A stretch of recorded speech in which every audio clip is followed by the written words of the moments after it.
MSLI T V, رہنمائی بدلتی دنیا کے لیے۔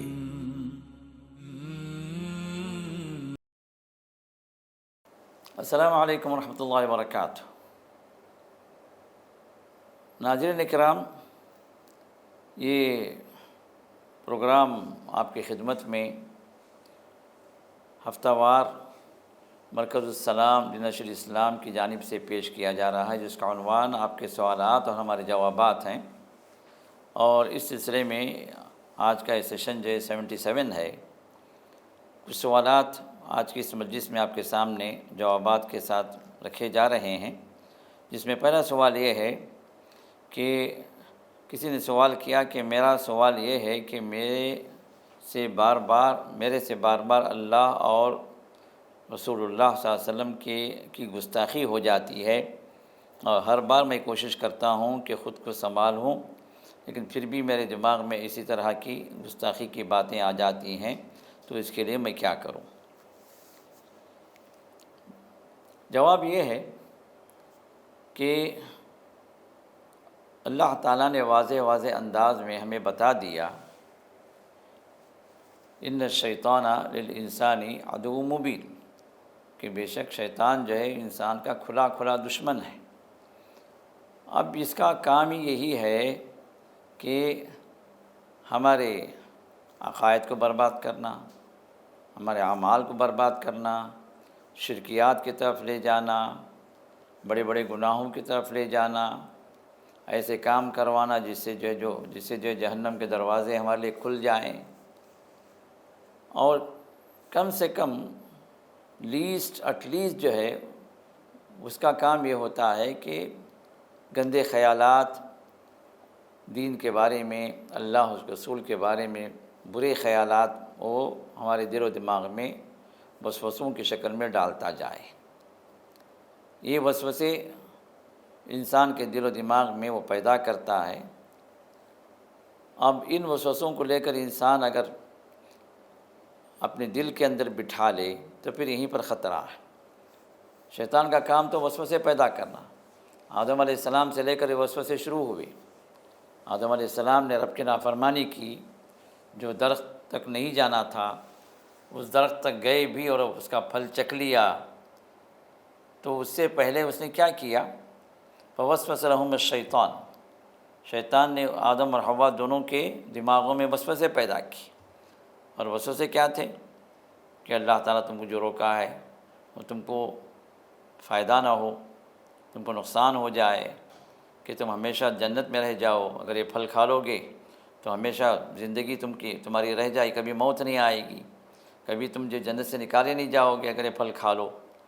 تو اس طرح کی باتیں دل و دماغ میں وہ ڈالتا چلا گیا، جو اس کا ریفلیکشن ان کے عمل پہ آ گیا کہ انہوں نے رب کی نافرمانی کر لی۔ تو وسوسے کی حد تک بات ہو تو وہاں پر کوئی ایسی گرفت پکڑ نہیں ہے، کیونکہ شیطانی عمل ہے، اور شیطان اس کا کام ہی وسوسے ڈالنا۔ من شر الوسواس الخناس، اے اللہ میں اس شر سے پناہ مانگتا ہوں جو وسواس ہے، جو وسوسہ ڈالنے والا شیطان ہے، جو خناس ہے، جو چھپ کر جو ہے ہم پر حملے کرتا ہے، اس کے شر سے میں پناہ مانگتا ہوں۔ اس کا کام یہی ہے۔ تو وہ اپنا کام کر رہا ہے، اور ہم اپنا کام یہ کریں کہ ان وسوسوں کو جگہ نہ دیں، اس کو عمل میں نہ لائیں، ہماری زندگی میں ریفلیکٹ نہ ہو، وہیں وسوسے سے بات ختم ہو جائے۔ جیسے ہی وسوسہ دماغ میں آئے، آپ جو اعوذ باللہ من الشیطان الرجیم پڑھیں، یہاں تک کہ وہ نماز کے اندر بھی میں نہیں چھوڑتا، وضو میں وسوسہ پیدا کرتا، نماز کے اندر وسوسہ پیدا کرتا ہے۔ وضو کے اندر آپ لوگ دیکھیں گے بعض لوگ جو ہے بیچارے جو ہے آدھا گھنٹہ وضو کرتے ہیں، پانی جو ہے کئی لیٹر پانی ضائع ہو جاتا ہے، ہاتھ دھوتے ہیں 5 منٹ تک ہاتھ دھوتے رہتے ہیں، پھر ہاتھ دھونے کے بعد کلی کیے، چہرے پر آئے، اب چہرہ دھونا شروع کیے، پھر انہیں وسوسہ پیدا ہوتا ہے، ارے میں شاید کلی برابر نہیں کیا، ارے میں ہاتھ برابر نہیں دھویا، پھر واپس جاتے ہیں، پھر شروع کرتے ہیں ہاتھ سے، قدم تک پہنچ جاتے ہیں، قدم دھونے تک، پھر یہ وسوسہ غالب آ جاتا ہے، ارے میں شاید درمیان میں چہرہ بھول گیا، میں پھر شروع سے وضو کرتے، تو آدھا آدھا گھنٹہ وضو کرنے کے لیے بیٹھے رہتے. یہ کیا ہے؟ یہ وسوسہ ہے شیطان کا، جس کا جو ہے نام ہی ولہان رکھا گیا، جس کا نام رسول اللہ نے فرمایا کہ یہ وضو میں، طہارت میں وسوسہ پیدا کرنے والا شیطان ہے. اور اسی طرح نماز کے اندر جب آپ کھڑے ہو جاتے ہیں تو نماز میں وسوسے پیدا کرتا ہے، ایسے وسوسے پیدا کرتا ہے کہ جو آپ کو یاد نہیں رہتا کہ آپ کتنے رکعت آپ پڑھے، کتنے سجدے کیے. 2 سجدوں کے بعد وسوسہ ایسے آتا ہے شاید میں ایک ہی سجدہ کیا. 3 رکعت پڑھ لیے، وسوسہ پیدا ہو شاید 2 ہی رکعت پڑھا. اور نمازوں کے اندر وسوسے یا ایسے جو ہے خیالات شروع کر دیتا ہے کہ بندہ جو ہے اپنی نماز کے اندر پورا ورلڈ ٹور کر کے آ جاتا ہے، پوری دنیا گھوم کے آتا ہے، اس کو پتہ ہی نہیں چلا کہ کیا پڑھا. تو یہ سب چیزیں جو انسان کے ساتھ لگی ہوئی ہیں، خاص طور پہ ایک مسلمان کے ساتھ، تو اس کی عبادتوں کو خراب کرنے کے لیے، اس کے عقیدے کو خراب کرنے کے لیے اس طرح کے وسوسے وہ پیدا کرتا ہے. تو رسول اللہ صلی اللہ علیہ وسلم نے نماز کی حالت میں بھی ایسے وسوسے جب پیدا ہوں تو آپ نے فرمایا کہ وہ اعوذ باللہ، نماز ہی کی حالت میں اعوذ باللہ من الشیطان الرجیم پڑھے اور تھوکنے کا اشارہ کرے اپنے قدموں کی طرف یا لیفٹ سائڈ میں، تو اس سے جو ہے وسوسے غائب ہو جائیں گے. آپ نے علاج بتلایا. ایک صحابی آتے ہیں، کہتے ہیں یا رسول اللہ صلی اللہ علیہ وسلم مجھے ایسے وسوسے آتے ہیں کہ میں ان کو زبان پر لانے سے زیادہ بہتر سمجھتا ہوں کہ میں کوئلہ ہو جاؤں، مطلب میں جل کر راکھ ہو جاؤں. میرے زبان سے ان الفاظ کو، ان کلمات کو میں ادا نہیں کر سکتا، اتنے برے برے وسوسے آتے ہیں مجھے. تو رسول اللہ صلی اللہ علیہ وسلم نے ارشاد فرمایا اوذاک، کہ اس طرح جو ہے تمہارے ذہن میں، تمہارے دماغ میں اس طرح کے وسوسے آتے ہیں، ایسے خیالات آتے ہیں اللہ کے بارے میں، رسول کے بارے میں، دین کے بارے میں، کہ ایسے ایسے خیالات آتے ہیں جو برے ہیں. انہوں نے کہا کہ ہاں یا رسول اللہ صلی اللہ علیہ وسلم، بڑا پریشان ہوں میں. تو آپ نے فرمایا کہ ذاک صریح الایمان، یہ ایمان کے صراحت کے ساتھ ہونے کی دلیل ہے کہ تمہارے اندر ایمان موجود ہے. اس لیے کہ شیطان جو پیچھے پڑا ہوا ہے تمہارے ایمان کو برباد کرنے کے لیے، تمہاری توحید کو برباد کرنے کے لیے، تمہارا جو عقیدہ اللہ اور رسول کے بارے میں ہے اس کو خراب کرنے کے لیے یہ وسوسہ ڈال رہا ہے. اب ظاہر سی بات ہے، ایک گھر ویران ہے، کچھ ہے ہی نہیں اس کے اندر، برباد ہے، پورا کھنڈیر بنا ہوا، وہاں کوئی چور تو نہیں جائے گا، کوئی ڈاکو اندر داخل نہیں ہوگا، کیا ملے گا اس کو؟ کچھ بھی نہیں ہے. تو جن کے دل و دماغ شرک سے، کفر سے بھرے ہوئے ہیں، تو وہاں پر اس کو جانا ہی نہیں ہے. شیطان جائے گا کیوں ادھر؟ شیطان آتا ہے وسوسوں کو لے کر، خرابیوں کو لے کر مومنوں کے پاس. ان کے پاس ایمان ہے، ان کو دل و دماغ کے اندر ایمانی عقیدے راسخ ہیں، تو یہاں برباد کرنا ہے اس کو، اس ایمان سے ان کو نکالنا ہے. یہ جنتی جو بنے ہوئے ان کو نکال کر جہنم کے راہ کی طرف لے کے جانا ہے. حملے یہاں کرتا ہے، ڈکیتی یہاں ڈالتا ہے، کیونکہ سب سے اغلا ترین، سب سے قیمتی اس کے پاس یہ ایمان ہے، جس کے پیچھے پڑا ہوتا ہے کہ اس ایمان کو کسی نہ کسی طرح خراب کرے. تو یہ شیطانی وسوسے انسان جگہ نہ دے. جب کبھی بھی جو ہے یہ وسوسے شروع ہوں، اس طرح کے خیالات شروع ہوں، وہ کثرت سے اعوذ باللہ من الشیطان الرجیم پڑھے، اللہ کی پناہ میں آئے. اس کا معنی ہی کیا ہے؟ اعوذ باللہ، اے اللہ میں تیری پناہ میں آتا ہوں. کس سے؟ من الشیطان الرجیم، شیطان جو مردود ہے، تیری رحمت سے دور کر دیا گیا. اے اللہ اس شیطان سے میں تیری پناہ پکڑتا ہوں، میں تیری پناہ میں، تیری حفاظت میں آتا ہوں، تو مجھے اپنے حفاظت میں رکھ لے، شیطان سے مجھے بچا لے. کثرت سے پڑھنا شروع کریں. اور اس سے بھی اگر مسئلہ حل نہ ہو تو قل اعوذ برب الفلق، قل اعوذ برب الناس، یہ 2 آخر کے معوذتین، یہ 2 صورتیں جو اپنے آپ کو آپ ان 2 صورتوں کے ذریعے سے اللہ کی پناہ میں آپ دے سکتے ہیں. ان صورتوں کی کثرت کریں، ان صورتوں کو کثرت سے پڑھیں اللہ تعالیٰ کی پناہ میں آنے کے لیے. انشاءاللہ اس سے جو ہے یہ وسوسے دور ہو جائیں گے.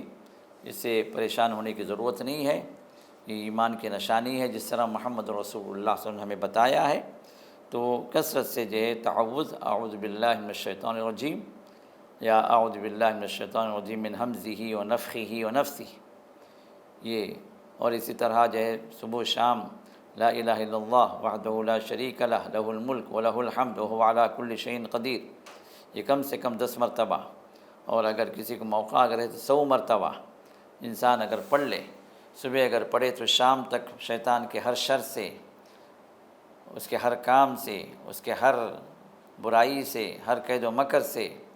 اللہ تعالیٰ بچائیں گے شام تک، اور جو شام میں پڑھ لیا صبح فجر تک اللہ تعالیٰ اس کی حفاظت فرماتے ہیں ہر شیطان کی چال سے، ہر شیطان کے مکر سے۔ اس ورد کو اپنے اوپر جو ہے آپ لازم کریں 100 مرتبہ، لا الہ الا اللہ وحدہ لا شریک لہ لہ الملک ولہ الحمد وہو علی کل شیء قدیر، اس کو لازم کر لیں اپنے اوپر۔ اگر 100 مرتبہ کے لیے کبھی وقت نہیں ملا تو کم سے کم 10 مرتبہ تو پڑھنا ہے، کم سے کم 10 مرتبہ پڑھنا ہے۔ اور اسی طرح صبح شام کے اذکار میں اعوذ بکلمات اللہ التامات من شر ما خلق، یہ 3 بار، اسی طرح اعوذ بکلمات اللہ التامہ من شر ما خلق وہامہ ومن شر کل شیطان وعین اللامہ، یہ سب جو وہ اذکار ہیں جو رسول اللہ صلی اللہ علیہ وسلم نے ہمیں شیطان سے حفاظت کے لیے یہ اذکار محمد رسول اللہ صلی اللہ علیہ وسلم نے سکھائی ہیں۔ تو ان کو اپنے اوپر جو ہے آپ لازم کر لیں کہ صبح شام کے اذکار میں پابندی کریں۔ اسی طرح آپ مسجد میں جب داخل ہوں تو یہ روایت بھی موجود ہے کہ آپ اس وقت پڑھیں اعوذ باللہ العظیم وبوجہہ الکریم وسلطانہ القدیم من الشیطان الرجیم من ہمزہ ونفخہ ونفثہ، یہ اس ذکر کو بھی آپ پڑھیں تو اس سے جو ہے پورے دن کی حفاظت آپ کو مل جاتی ہے شیطانی شر سے۔ تو اس طرح کے اذکار سے اپنے آپ کو آپ محفوظ کر لیں، رب کے حفاظت میں آ جائیں تو شیطان آپ کا کچھ بگاڑ نہیں سکتا۔ آپ کے اندر وسوسوں کی جو بھرمار ہے یا اللہ اس کے رسول کے خلاف جو وسوسے چلتے رہتے ہیں، آپ کے دماغ میں آتے رہتے ہیں، تو یہ چیزیں آٹومیٹک جو ہے ختم ہوتی جائیں گی، اور ایک وقت وہ بھی آئے گا کہ آپ کا دماغ اور آپ کا دل ان وسوسوں سے خالی ہو جائے گا انشاءاللہ باذن اللہ۔ اور اللہ کے حضور دعائیں بھی کریں، اور سجدوں کی دعائیں یا قبولیت کی دعائیں ہوتی ہیں۔ 3 مرتبہ سبحان ربی الاعلیٰ پڑھنے کے بعد آپ اللہ تعالیٰ سے دعا کریں، شیطان سے حفاظت کے لیے خصوصی اللہ تعالیٰ سے آپ التجا کریں، تو انشاءاللہ اللہ تعالیٰ جو ہے ان دعاؤں کی بدولت اور ان اذکار کے ذریعے سے اللہ آپ کو شیطانی ہر حربے سے، ہر قید و مکر سے، ہر شر سے اللہ محفوظ کر دیں گے انشاءاللہ باذن اللہ۔ اس کے بعد کا ایک سوال ہے جس میں یہ سوال کیا گیا ہے کہ شیخ صاحب مسجد کے کمپاؤنڈ میں مکتب کے لیے ایک روم بنا رہے ہیں اور اس میں جمعہ کے دن جماعت زیادہ ہو تو اس میں نماز بھی ادا کریں گے، تو کیا اس میں ہم زکوٰۃ استعمال کر سکتے ہیں یا نہیں؟ ذرا اس کا جواب دیں۔ دیکھیے زکوٰۃ در حقیقت جو ہے بلڈنگوں کو بنانے کے لیے نہیں ہے کہ مدرسے میں ادھر مدرسہ بن رہا ہے اس میں زکوٰۃ دیجیے، یہ جو ہے مرکز بن رہا ہے اس میں زکوٰۃ دیجیے۔ یہ در حقیقت زکوٰۃ کا استعمال جو ہے جو ہمارے معاشرے میں چل پڑا ہے کہ مدرسوں کے لیے، مدرسوں کو بنانے کے لیے یا مرکزوں کی تعمیر کے لیے یا کوئی بھی کانفرنس کروانے کے لیے، بڑے بڑے اسٹیجز سجانے کے لیے جو جس طرح زکوٰۃ کا بڑے کھلے انداز سے استعمال ہمارے معاشرے میں ہو رہا ہے، در حقیقت یہ مناسب چیز نہیں ہے۔ زکوٰۃ در حقیقت جو ہے معاشرے کو اپلفٹ کرنے کے لیے، غربت کو دور کرنے کے لیے، اور جو ہے جو بھی محتاج لوگ ہیں ان کی محتاجی کو دور کرنے کے لیے، اسی وجہ سے اللہ تعالیٰ نے سورۃ التوبہ آیت نمبر 60 میں زکوٰۃ کو متعین کر دیا صرف 8 لوگوں کے درمیان میں۔ اب وہاں پر جو ہے نہ مدرسہ ہے نہ مرکز ہے، ہاں بعض علماء نے فی سبیل اللہ، اللہ کے راستے میں، اللہ کے راستے میں جو مراد کیا جہاد ہے، جہادی لشکر کو تیار کرنے میں، جہاد کرنے والوں کے لیے بطور تعاون، بطور مدد، یا ان کے گھر والوں کی دیکھ بھال میں یہ پیسہ استعمال ہو، اس کی وہاں پر جو گنجائش ہے۔ بعض علماء نے جو ہے یہ کہا کہ دین کی سربلندی کے لیے زکوٰۃ کو استعمال کیا جا سکتا ہے، جہاں پر جو ہے مدارس کی تعلیم، دینی تعلیم ہو رہی ہے، جہاں پر نشر و اشاعت، دین کی نشر و اشاعت جاری ہے، وہاں پر بھی جو ہے استعمال کیا جا سکتا ہے۔ فی سبیل اللہ کے دائرے میں ایک لاسٹ آپشن رکھ دیا گیا، لیکن یہ فرسٹ آپشن نہیں ہے، یا بیسٹ آپشن نہیں ہے، یا بیٹر آپشن بھی نہیں ہے۔ یہ first option, best option, better option سب کہاں ہے؟ ان لوگوں کے لیے ہیں جن سے رب نے شروع کیا ہے، انما الصدقات للفقراء والمساکین والعاملین علیہا والمؤلفۃ قلوبہم والغارمین وفی سبیل اللہ وابن السبیل۔ تو یہ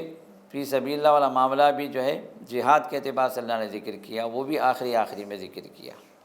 اور پہلے کیٹیگری میں اللہ تعالیٰ نے فقیروں کو لایا، مسکینوں کو ان کی محتاجی کو دور کرنے پر اللہ جو ہے اس کو ذکر کیا۔ تو فرداً زکوٰۃ جو ہے دی جائے۔ اور زکوٰۃ کے اعتبار سے فقہا نے ایک بات یہ بھی ذکر کی ہے کہ تملیک ہو، مطلب جو ہے آپ اپنی زکوٰۃ کا مال جو لے جا کر دوسرے فقیر کو مالک بنا دیں، اس کے اونرشپ میں دے دیں، تاکہ وہ جیسے چاہے اس مال کو استعمال کرے، جیسی ضرورت وہ سمجھتا ہے اس طرح وہ استعمال کرے۔ تو عمومی طور پر جو مراکز کو اور جو ہے جو مدرسے وغیرہ ہیں ان کو جو ہے آپ زکوٰۃ کی مد سے تعاون نہ کریں، بلکہ صدقات و خیرات کے ذریعے سے آپ استعمال کریں، وہ زیادہ بہتر ہے۔ اور مسجد کے لیے تو بالکل نہیں ہے، کیونکہ جو ہے زکوٰۃ جو ہے ایک انسان کے مال کی خباثت ہے، اس کی نجاست ہے، جو ایک خود جب اس کے لیے وہ استعمال کرنے کی اجازت نہیں ہے تو پھر اللہ کے لیے، اللہ کے گھر کے لیے وہ کیسے استعمال ہو سکتی ہے؟ تو مسجد کے اعتبار سے تو بالکل نہیں ہے، لیکن دوسرے جو ہے تعمیرات جو ہوتے ہیں ان تعمیرات کے لیے بھی زکوٰۃ کا استعمال کرنا یہ مناسب نہیں ہے۔ مناسب یہی ہے کہ شخصی طور پر آپ معاشرے کے اندر جو غریب لوگ ہیں، محتاج لوگ ہیں، ان کو ڈھونڈ کر ان کی جو ہے ضرورت کو آپ پورا کریں، یہی جو ہے ریکمینڈڈ ہے۔ اور یہاں پر جو بات ذکر کی گئی کہ یہاں پر بطور مسجد بھی اس کا استعمال کیا جائے گا، تو ایسی صورت میں بھی زکوٰۃ جو ہے اس طرح کی بلڈنگ فنڈ کو استعمال نہیں کی جا سکتی ہے۔ جہاں تک ہو سکے آپ جو ہے اپنے رشتہ داروں میں ڈھونڈیں ان لوگوں کو جو محتاج ہیں، جو ضرورت مند ہیں، اور ان کی محتاجی کو، ان کی ضرورت کو آپ جو ہے پورا کریں زکوٰۃ کے اس مد سے، تو وہ زیادہ بہتر ہوگا بنسبت آپ باہر جو ہے کسی بلڈنگ فنڈ میں یا کسی جو ہے مرکز کے اس کی تعمیر میں یا کسی مدرسے کی تعمیر میں آپ جو دیں۔ ہاں، اگر مدرسے کو اور اس مرکز کو دینا ہے تو اس میں ایسے اشخاص کو ڈھونڈیں جو کمزور ہیں، معاشی طور پر جو محتاج ہیں، خاص وہ بچے جو یتیم ہیں، وہ بچے جو ہے جو مسکین ہیں، وہ بچے جن کے والدین ہیں ہی نہیں، یا والدین اگر ہیں بھی تو سنگل مدرس ہیں، وہ افورڈ نہیں کر سکتی ہیں تعلیم، تو کسی بچے کو اسپانسر کر لیں، اور جو غریب بچہ ہے، جو محتاج بچہ ہے، اس کے اسپانسر ہونے کے اعتبار سے آپ اس پر زکوٰۃ کو خرچ کریں، وہ پورا پیسہ جو ایک ساتھ آپ جو پہنچا دیں اس بچے کے والدین کے، جو بھی ذمہ دار ہیں، گارڈین ہیں، تو ان کے پاس پہنچا دیں، یا ایک مدرسے کی ذمہ داری میں دے دیں، بھائی یہ بچہ جو پڑھ رہا ہے اس کو میں نے میری اسپانسر میں جو میں اس کو رکھ لیا ہوں، اور یہ زکوٰۃ کا پیسہ ہے جو اس پر جو خرچ کیا جائے، اس کی تعلیم پر اور اس کے معاشی اخراجات پر، اسے کھانے پینے پر، وہ جو ہے اس پیسے سے جو ہے اس کی مدد کی جائے۔ یہ جو ہے ممکن ہے، جو مدارس وغیرہ کی یا کوئی کسی کی سیلری جو اتنی کم ہے کہ اس کا گزر بسر نہیں ہو رہا اس کی فیملی کے ساتھ میں، اس کی تنخواہ میں اضافے کے لیے جو کچھ جو ہے آپ زکوٰۃ کی رقم سے مدد کر سکتے ہیں۔ تو یہ سب چیزیں یہ فردی طور پر، انڈیویجولی جو ہے شخصی طور پر جو ہے ان لوگوں کو اپلفٹ کرنے کے لیے، ان کی غربت دور کرنے کے لیے، ان کی محتاجی کو جو ہے ہٹانے کے لیے آپ زکوٰۃ کو استعمال کر سکتے ہیں اس طرح مدرسوں میں۔ لیکن مدرسوں کے فنڈ میں یا بلڈنگ فنڈ میں یا مرکز کے بلڈنگ کی تعمیر میں اس طرح جو زکوٰۃ جو لوگ مانگتے ہیں اور جو ہے جو ہے آپ سے زکوٰۃ کا مطالبہ کرتے ہیں، ایسے لوگوں کے لیے زکوٰۃ کا استعمال صحیح نہیں ہے، اور ان لوگوں کے لیے زکوٰۃ دینا بھی صحیح نہیں ہے۔ تو لہٰذا رب العزت نے جس طرح ہمیں بیان فرمایا ہے جن لوگوں کو دینے کے لیے، سورۃ التوبہ آیت نمبر 60 میں، اس کو ایک مرتبہ پڑھ لیں تو اس اعتبار سے ہی آپ اپنے زکوٰۃ کو استعمال کریں، اللہ قبول کرنے والا ہے۔ ایک اور سوال ہے جس میں پوچھا گیا کہ کیا بیوی اپنے شوہر کے سامنے بال کھلے رکھ سکتی ہے یا نہیں، اور کیا عورت کے بال پورے برابر رہنا چاہیے؟ یہاں بھی دو سوال ہیں۔ پہلا سوال یہ ہے کہ کیا شوہر کے سامنے بیوی اپنے بال کھلے رکھ سکتی ہے یا نہیں؟ جواب کے اعتبار سے میں سمجھتا ہوں شاید یہ خاتون شاید یہ سمجھ رہی ہیں کہ شوہر سے بھی پردہ ہونا چاہیے، شوہر سے بھی پوری طرح جو ہے صرف چہرہ کھلا رکھ کے باقی پورا سر سے لے کر پیر تک جو ہے اپنا جسم کو ڈھانپ کے رکھے۔ یہ میں نے جس طرح ذکر کیا اس سے پہلے بھی کہ کچھ چیزیں ایسی ہیں جو لوگوں نے خواتین کے لیے خاص کرائٹیریا جو ہے متعین کر دیا ہے کہ گھر میں بھی اگر ہو، شوہر کے سامنے بھی اگر ہو خاتون تو اس طرح رہنا چاہیے، جبکہ اللہ تعالیٰ نے فرمایا شوہر اور بیوی کے تعلق کے اعتبار سے ہن لباس لکم وانتم لباس لہن، تم لوگ ان کے لیے لباس ہو اور وہ تمہارے لیے لباس ہیں۔ اس کا مطلب جو ہے مفسرین و شارحین نے جو بیان کیا ہے تو اس میں یہ بات واضح ہوتی ہے کہ شوہر اور بیوی کے درمیان میں کوئی پردہ نہیں ہے کسی بھی چیز کا، جس طرح لباس اور بدن کے درمیان میں کوئی پردہ نہیں ہے، لباس اور انسان کے جسم کے درمیان میں کوئی پردہ نہیں ہے، اسی طرح شوہر اور بیوی آپس میں ایک دوسرے کے لیے لباس ہیں، مطلب ان کے درمیان میں کوئی پردہ نہیں، نہ چہرے کا پردہ نہ جسم کے کسی اور عضو کا پردہ۔ اگر صرف کمرے میں اگر صرف شوہر ہے تو وہ پردے کے اعتبار سے کوئی چیز لباس کی حیثیت سے کوئی چیز نہیں ہے، کسی بھی طرح اور کسی بھی عضو کو کھول سکتے ہیں، لباس کے پردے کے اعتبار سے کوئی معاملہ ان دونوں کے درمیان میں اللہ نے اور شریعت نے نہیں رکھا ہے۔ آپس میں جس طرح چاہیں اور جس طرح اپنے آپ کو ایک دوسرے سے لطف اندوز کرنا چاہیں، ایک دوسرے سے وہ لوگ جو فائدہ اٹھانا چاہیں، ہر چیز کی اجازت دی گئی سوائے چند کنڈیشنز کے اعتبار سے، لیکن پردے کے اعتبار سے جسم کو ڈھانپنے کے اعتبار سے آپس میں جس طرح چاہے رہیں، شوہر جس طرح بیوی کو دیکھنا چاہے، جس لباس میں دیکھنا چاہے یا بے لباس دیکھنا چاہے تو اس کی بھی اجازت ہے، شرط ہے کہ وہاں پر کوئی تیسرا فرد نہ ہو۔ تو شوہر اور بیوی کے درمیان میں نہ بال کا پردہ ہے، نہ چہرے کا پردہ ہے، نہ جو ہے جسم کے کسی اور عضو کا پردہ ہے، وہ جیسے چاہے شرعی اعتبار سے آپس میں رہ سکتے ہیں۔ اور اسی طرح پورے بال برابر رہنا چاہیے، یہ کوئی ایسی چیز نہیں ہے جو اس کو شریعت نے یہاں پر کوئی حد بندی کی ہو۔ ہاں البتہ کافرات سے اس کی مشابہت نہ ہو، مطلب بال ایسے کاٹے جائیں کہ جو ہے موجودہ دور کے جو ماڈلز ہیں، جو ہے سیلیبریٹیز ہیں، جو ہے ماڈلنگ کرنے والی ہیں، جو فلمی دنیا کی جو اداکارہ ہیں، جو کافرات ہیں، ان کے مشابہ نہ ہو، کیونکہ جو جس کے مشابہ ہوگا وہ جو اس کے ساتھ وہ رہے گا قیامت میں۔ تو بالوں کے اعتبار سے عورت جو ہے اپنے بال جیسے چاہے رکھ سکتی ہے، خاص طور پر شوہر اگر ہے تو اس کی خواہش کے اعتبار سے وہ اپنے بال رکھ سکتی ہے، سوائے یہ کہ وہ جو ہے دوسرے کافرات سے مشابہت نہ ہو۔ یا شریعت نے جن چیزوں سے منع کیا ہے بالوں کے اعتبار سے ویسی چیزیں جو ہے وہ اختیار نہ کریں، اور باقی اعتبار سے شوہر کی پسند کے اعتبار سے شوہر جس طرح ان بالوں کو دیکھنا چاہتا ہے کہ کس اسٹائل میں وہ بال ہوں، کیسے ہوں، کس طرح ہوں، اس اعتبار سے ان بالوں کو رکھا جا سکتا ہے۔ اب جن چیزوں سے شریعت نے منع کیا ہے بالوں کے اعتبار سے، اس طرح کے بال ہیں جو اونٹ کی طرح ہمپ اوپر جو ہے سروں کے اوپر جو ہے لوگ لگا دیتی ہیں، خواتین جو ہے اپنے بالوں کو ایسے گوندتی ہیں کہ گویا کامل ہم جو بن گیا ان کے سروں کے اوپر۔ رسول اللہ صلی اللہ علیہ وسلم نے اس سے منع کیا ہے، جہنمی عورت کی صفت بیان کی ہے۔ تو ایسی چیزوں سے اپنے آپ کو منع کریں، ورنہ عمومی طور پر بال جو ہے جس طرح بھی آپ رکھنا چاہیں، جس طرح بھی بنانا چاہیں وہ آپ بنا سکتے ہیں۔ خاص طور پر شوہر کی زینت کے لیے شریعت نے اجازت دی ہے۔ واللہ اعلم۔